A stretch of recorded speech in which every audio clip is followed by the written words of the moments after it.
Kalakkad Jayanthi ஸ்விட் J மாணிக்கவாசகத்தின் கௌரவம் YouTube channel சார்பாக உங்கள் அனைவரையும் சந்தித்து பேசுவதிலே உள்ளம் மகிழ்ச்சி கொள்கின்றேன். இன்று நம்மை முன்னாள் ஆட்சி செய்த முதலமைச்சரும் அறிவுஜீவியும் தென்னாட்டு பெர்னாட்ஸா என்று மற்றவர்களால் பெருமையாக அழைக்கப்படும் பேரறிஞர் அண்ணாதுரை அவர்களுடைய நினைவு நாள்.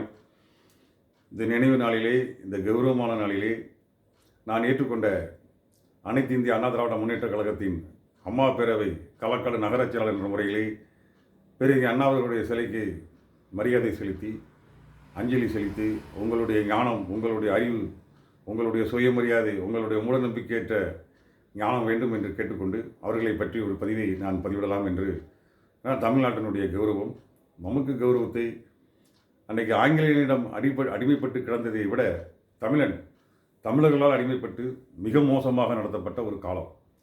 ஆதிக்க வெறி, ஜாதி வெறி, பணவெறி, கல்வி அறிவு பெற்ற ஜாதிகள் இந்த ஏழை ஜாதிகளை, ஒடுக்கப்பட்ட ஜாதிகளை செருப்பு கூட போடக்கூடாது, துண்டை இடுப்பில் கட்டி ரொம்ப அவமரியாதை நடத்திய காலத்திலே தான் பேரறிஞர் அண்ணா அவர்கள் சுயமரியாதை மனிதனுக்கு ரொம்ப முக்கியம், மூட நம்பிக்கையற்ற ஒரு அரசியல்வாதி, ஆனால் ஒன்றே குலம் ஒருவனே தெய்வம் என்று தெய்வத்தை ஏற்றுக்கொண்ட ஒரு பேரறிஞர். அதனால தான் அவர் எல்லா இடங்களையும் எல்லாராலையும் அவர் பெருமையாக அண்ணா என்று அழைக்கப்படுகின்றார். உண்மையிலே அவர்களுக்கு உண்மையான அண்ணனாகவே அவர்கள் இருந்தார்கள். எந்த விதமான கவர்ச்சியோ பின்புலமோ இல்லாத நேரத்திலே ஒரு பெரிய தேசிய கட்சியை சரித்து பேசி பேசி பேசி பேசி பேசி பேசி பேசி பேசி எந்த கவர்ச்சி எதுவுமே, ஒரு சாதாரண ஒரு ரொம்ப குள்ளமான ஒரு மனிதர், ஒரு சாதாரண நம்ம வீட்டில் பார்க்கக்கூடிய எளிமையான ஒரு தகப்பனர் மாதிரி தான் இருப்பார். அனைத்து தொண்டர்களையும் தன் அன்பால் கட்டி போட்டு, தன்னுடைய பேச்சால், தன்னுடைய நகைச்சுவை பேச்சால், கண்ணியமான பேச்சால் கட்டி போட்ட ஒரு அற்புதமான ஒரு அறிஞன் பேரறிஞர் அண்ணாதுரை அவர்கள்.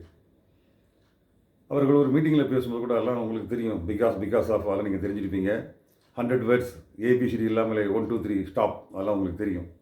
இதுவும் இந்த பேச்சு நான் ஒரு பேச்சுக்கு ஒரு பேச்சாற்றல், ஒரு மேடை பேச்சாளன் எப்படி பேச வேண்டும் என்பதற்கு உதாரணமாக இருந்தவர் பேரறிஞர் அண்ணாதுரை அவர்கள். அவர்கிட்ட தான் எல்லாமே கற்றுக்கிட்டு வராங்க. ஒரு முறை ஒரு தேர்தல் பிரச்சார கூட்டத்திலே பேசுகின்ற பொழுது, நேரமோ 10:30, மணியோ 10:30, மாதமோ சித்திரை, நீங்களோ நித்திரை, ஓடுங்கள் முத்திரை அப்படின்னு அந்த ரை ரை ரை அப்படி சொற்றொடர அப்படியே அழகாக பேசி, அந்த பேசும்போது ஒரு மக்களுடைய அன்பையும் பெற்று ஓட்டையும் பெற்று அவர்களை தன்னுடைய கட்சியினுடைய உறுப்பினராக சேர்க்கக்கூடிய வல்லமை பெற்ற ஒரு அறிஞன். அறிஞனுக்கு எதுக்கு அழகு? அறிவுக்கு சிபாரிசு தேவையில்லை. அவருடைய படங்கள்லாம் நான் நேரில் பார்த்ததில்லை. ஒரு கையில் ஒரு பேக் வச்சுப்பாங்க, ஒரு நடை, அந்த துண்டு ரொம்ப அதெல்லாம் அந்த நேரத்தில் அந்த அரசியல் பண்ணுறதுலாம் ரொம்ப கஷ்டம். நான் சொன்னோம்ல, எந்த விதமான பின்புலமும் கிடையாது, சிகப்பும் கிடையாது, கவர்ச்சியும் கிடையாது, வெறும் அறிவு, பேச்சு, பதில் சொல்லக்கூடிய தன்மை. தமிழ்நாட்டில் என்ன நடக்கு, இதை எப்படியாவது முறியடித்து இந்த தமிழன் சுயமரியாதையோடு வாழ வேண்டும்,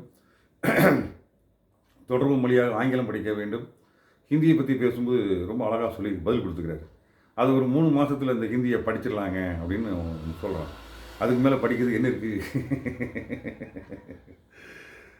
அது ரொம்ப அதெல்லாம் சாதாரண. இன்றைக்குமே அவருடைய பாராளுமன்றத்தில் அவர் பேசின இடத்துல அம்மையார் ஜெயலலிதா உட்காந்துக்கிறாங்க, வைகோ, எல்லாருமே. அந்த சீட்டுக்கு இன்னும் மரியாதை இருக்குது. ஒரு முறை பேசுகின்ற பொழுது தமிழை ஏன் ஆட்சி மொழியாக்கக்கூடாது என்று வாதிடுகின்ற பொழுது அதிகமாக பேசக்கூடியது ஹிந்தி மொழி தான், அதிகமாக பேசுகின்றார்கள். ஆகவே ஹிந்தியை நாங்கள் தேசிய மொழியாக அறிவித்து விட்டோம். அப்படி என்றால் உடனே பேரறிஞர் அண்ணாதுரை அவர்கள் கேட்கின்றார்கள், காக்கா தானே இந்தியா முழுக்க அதிகமாக இருக்கிறது, ஏன் காக்காவை தேசிய பறவையாக நீங்கள் சொல்லவில்லை? ஏன் குறை எண்ணிக்கையில் உள்ள மயிலை சொல்லுகின்றீர்கள்? மயிலை போல் அழகானது தமிழ் என்று ஒன்றுக்கும் ஒரு சரியான பதில். அதாவது எதிரிகள் கோவப்படாமல், வாக்குவாதம் இல்லாமல், கைகலப்பு இல்லாமல் பேசக்கூடிய ஒரு தன்மை மிக்க பதிலில் தான் அவருடைய சிறப்புத்தன்மை. அது பதில் கொடுக்கறது தான். அதனால தான் அவருடைய இறப்பில் கிண்ண சாதனை படுது. பல லட்சம் பேர் கண்ணீர் மல்க, எதிர்க்கட்சியில் எல்லாருமே அப்படி அண்ணா அண்ணா அண்ணா அப்படி உண்மையாகவே ஒரு பாசத்தோடு நடிக்க தெரியாத ஒரு மனிதர், நேர்மையான ஆட்சிக்கு சொந்தக்காரர். உண்மை அதெல்லாம் நீங்கள் மறுக்க முடியாது. எந்த விதமான குற்றச்சாட்டையும் அவர்கிட்ட சொல்ல முடியாது. அதே மாதிரி ஒரு முறை காஞ்சிபுரத்திலே அவரை பற்றி கீழ்த்தரமான வார்த்தைகளை எழுதி தட்டி போட்டு வச்சுட்டாங்க. கட்சி தொண்டர்கள்லாம் ஆவேசமாகி தலைவா உண்டு இல்லைன்னு பார்த்துடணும் அப்படின்னு. அதுக்கு தான் கடமையை கண்ணியம் கட்டுப்பாடுன்னு சொல்கிறாரு. மாற்றான் தோட்டத்து மல்லிகைக்கு மனம் உண்டு. என்ன அருமையான வார்த்தை தெரியுமா? அதெல்லாம் அறிஞனாலும் சொல்ல முடியும், நம்மளால சொல்ல முடியாது. மாற்றான் தோட்டத்துக்கும் மல்லிகைக்கும் மனம் உண்டு, அதை மதித்து நடந்து கொள் என்று நிறைய கருத்து இருக்கிறது. அந்த காஞ்சிபுரத்திலே தட்டி போட்டில் என்ன எழுதியிருக்காங்க அப்படின்னா, தரக்குறைவாக எழுதி பேரறிஞர் அண்ணாதுரை அவர்களை தேவடியாமன்னு எழுதிச்சிட்டான். இல்லை அவங்க உண்டு இல்லைன்னு பார்க்கணும், ரத்த கோயில் வந்து நிற்கிறாங்க. அண்ணாதுரை அவர்கள் அவன் சரியாகத்தான் சொல்லியிருக்கின்றான், தேவர்களின் அடியவன் மகன் நான் என்று சொல்லி இப்பொழுது மணி எத்தனை என்று கேட்கின்றார். இரவு 6:30 மணி. இதை யாரும் படிக்க முடியுமா என்று கேட்கின்றார்கள். இல்லை படிக்க வாய்ப்பில்லை என்று சொல்கின்றார்கள்.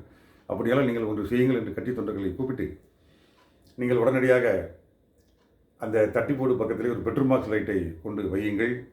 நான் இரவு எல்லாரும் படிக்க வேண்டும். அந்த பெட்ரூம் பாக்ஸ் லைட்டிலே அந்த பெட்ரூம் பாக்ஸ் லைட்டுக்கு மேலே உபயம் சிஎன் அண்ணாதுரை என்று எழுதி வையுங்கள் என்று அதுக்கு பதில் இப்படி கொடுக்காரு பாருங்கள். உடனே அந்த வீட்டை அடிச்சுனவருக்கு கலவரத்தை ஏற்படுத்து அந்த இதே வரவே வராது. அந்த அவருடைய செயலை இவருடைய செயலால் வெட்கப்பட வைத்த ஒரு அற்புதமான மனிதர் தான் பேரறிஞர் அண்ணாதுரை அவர்கள். ஒரு முறை சட்டசபையிலே நிறைய வாதங்கள்லாம் பண்ணியிருக்கிறார்.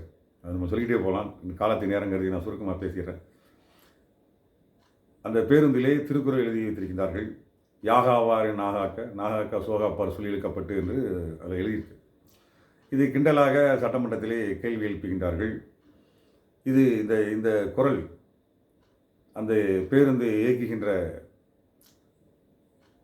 டிரைவருக்கா அல்லது நடத்துனருக்கா அல்லது பஸ்ஸிலே பயணம் செய்கின்ற பயனாளிகளுக்கா அல்லது செக்கிங் இன்ஸ்பெக்டருக்கா யாருக்கு என்று கிண்டலாக கேட்கின்றார். எல்லோரும் சிரிக்கின்றார்கள். அவையே சிரிக்கின்றது. பேரறிஞர் அண்ணாதுரை அவர்கள் எழுந்து பதில் சொல்கின்றார். நாக்கு யாருக்கெல்லாம் இருக்கோ அத்தனை பேருக்கும் உனக்கும் சேர்த்து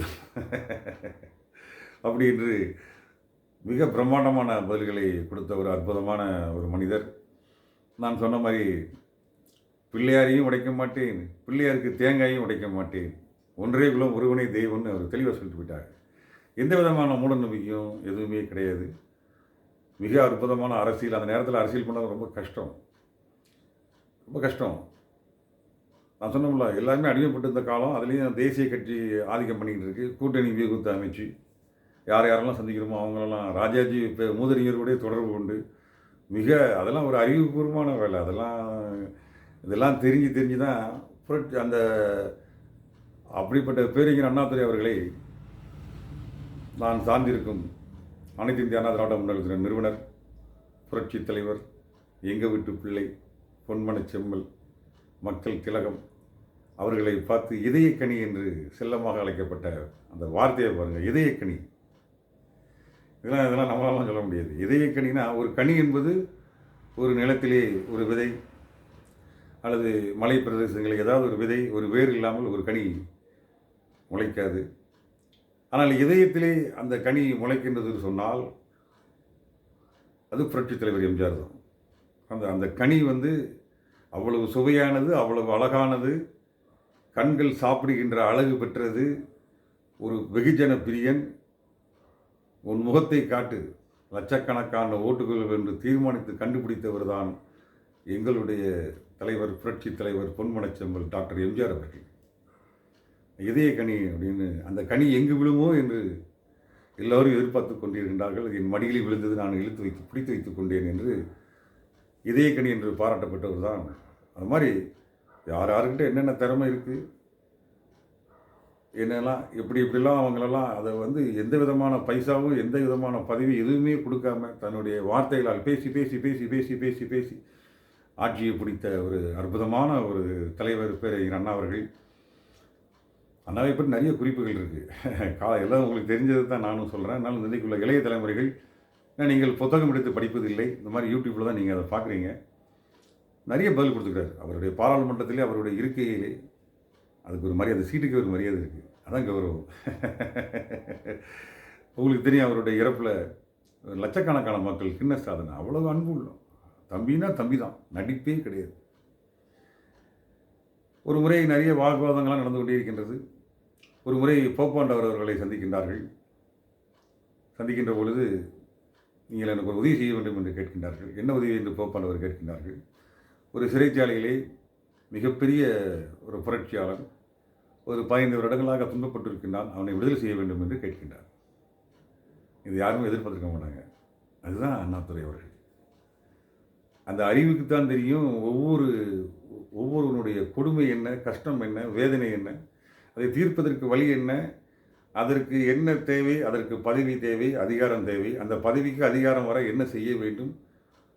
ஒரு முதலமைச்சராக வரணும்னா லேஸ்பட்ட விஷயமா என்ன, அதுவும் அந்த காலத்தில் வரணும்னா நான் சொன்னோம்ல, எந்த முதலீடும் கிடையாது, எந்த பின்னணியும் கிடையாது, எந்த அழகும் கிடையாது, எந்த கவர்ச்சியும் கிடையாது. அப்படி ஒரு எளிமையான மனிதர்.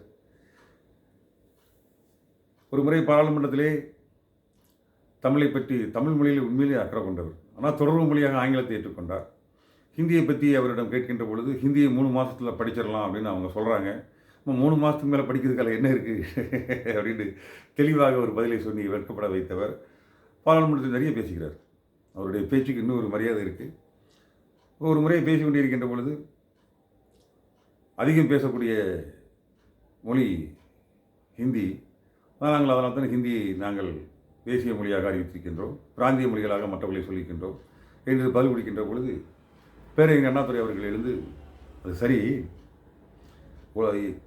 இந்தியா முழுக்க காக்கா அதிகமாக தானே இருக்குது, காக்காவை தானே நீங்கள் தேசிய பறவையாக அறிவிச்சிருக்கணும், ஏன் குறைந்த எண்ணிக்கையுள்ள மயிலை அறிவித்தீர்கள், மயில் அழகானது, அதுதான் தமிழ் அப்படின்னு ஒரு அறிவுபூர்வமான. இந்த இதிலிருந்து நம்ம என்ன தெரிஞ்சுக்கிறோம்னா, வர்றவங்கள்ட்ட வாக்குவாதம் பண்ணாமல் அறிவுபூர்வமான பதில்களை நகைச்சுவை உணர்வோடு கொடுக்கின்ற பொழுது அவர் நமக்கு, அவருடைய கௌரவமும் பாதிப்பாகாது, அவரும் சந்தோஷமாக போவார் என்று பேசி ஒரு ஆட்சியை பிடிக்கலாம்.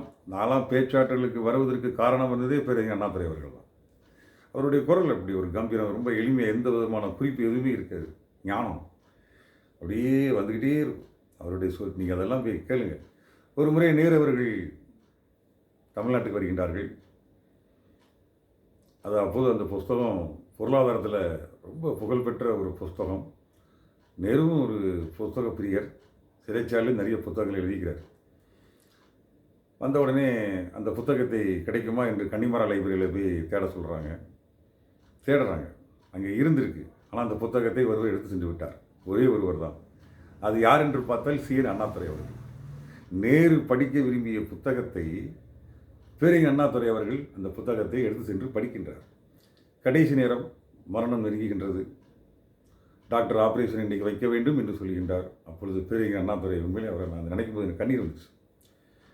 அப்பொழுது அண்ணாதுரை அவர்கள் சொல்கின்றார்கள், இந்த ஆப்ரேஷனை 2 நாள் தள்ளி வைக்கலாமா, நான் இந்த புத்தகத்தை பாதிதான் படித்திருக்கின்றேன், 2 நாட்களில் நான் படித்து முடித்து விட்டு வருகிறேன், அதற்கு பின்பு ஆப்ரேஷனை செய்யுங்கள் என்று தன் உயிரை பற்றி கூட கவலைப்படாமல் இந்த புத்தகத்தினுடைய அறிவை நாம் படித்து விட வேண்டும், அது நம்மளுடைய உணர்வோடு கலந்து விட வேண்டும் என்று சிந்தித்த ஒரு அற்புதமான, அப்படிலாம் நீங்கள் ஒரு முதலமைச்சரை பார்க்க முடியாது. அப்பேற்பட்ட ஒரு அற்புதமான ஒரு மனிதர். அந்த அறிஞருடைய அவருடைய போராட்டத்தினால தான் தமிழெல்லாம் கௌரவமாக இருந்தோம். நான் சொன்னோம்ல, ரொம்ப மோசமாக நடத்தினாங்க. அது நீங்கள் பழைய ஆட்கள்கிட்ட வைங்க, அது எனக்கெல்லாம் தெரியும். அதெல்லாம் பச்சையாக சொல்லணும்னா, சிரட்டையிலலாம் டீ கொடுப்பாங்க, ஜாதியை சொல்லியே திட்டுவான். ஆமாம், ஜாதியை சொல்லியே திட்டுவான், தெருக்குள்ளே வரக்கூடாதுமா, அதில் குளிக்கக்கூடாதுமா, இந்த குளத்தில் தண்ணி எடுக்கக்கூடாதுமா. ஆனால் அதெல்லாம் உடைத்தெறிஞ்சார். மிகப்பெரிய புரட்சியாளர் என்று கூறி, அந்த அவருடைய பேரிலேயே கட்சி ஆரம்பித்து அண்ணாதுரையை தலைவராக ஏற்றுக்கொண்டு, இந்த நேரத்தில் புரட்சித் தலைவர் அழுவார், உண்மையிலே அழுவார். அப்பேற்பட்ட ஒரு அவரிடமிருந்து படித்தது தான் கடமை, கண்ணியம், கட்டுப்பாடு. புரட்சித் தலைவர் அதே மாதிரி தான், யாரையுமே கண்ணியமாக தான் நடத்துவார். பேச்சும் அப்படி தான் இருக்கும். சட்டசபையில் பதில் கொடுத்த விதங்கள்லாம் பாருங்கள், அவர்கிட்ட கற்றுக்கிட்டு வந்தவங்க அவங்கெல்லாம், நாவலர், நெடுஞ்செழியன் உட்பட எல்லாருமே. அப்பேற்பட்ட ஒரு நமக்கெல்லாம் கௌரவம் வாங்கி கொடுத்து, இப்போ நாமெல்லாம் இன்றைக்கி கௌரவமாக இருக்கோம்னா அதுக்கு ஒரு மூல காரணமே பேரறிஞர் அண்ணா அவர்கள் தான், மாற்று கருத்து இல்லை என்று கூறி, காலத்தை நேரம் கருதி ஒரு பாட்டு ஒன்று ஞாபகத்துக்கு வருது. தம்பி, நான் படித்தேன் காஞ்சியிலே நேற்று, அதை நான் உனக்கு சொல்லட்டுமா இன்று, என்று நல்லவர்க்கு வாழ்வு வரும் நாளை, இதை அறிஞர் அண்ணா எழுதி வைத்த ஓலை. அண்ணா நாம வாழ்க.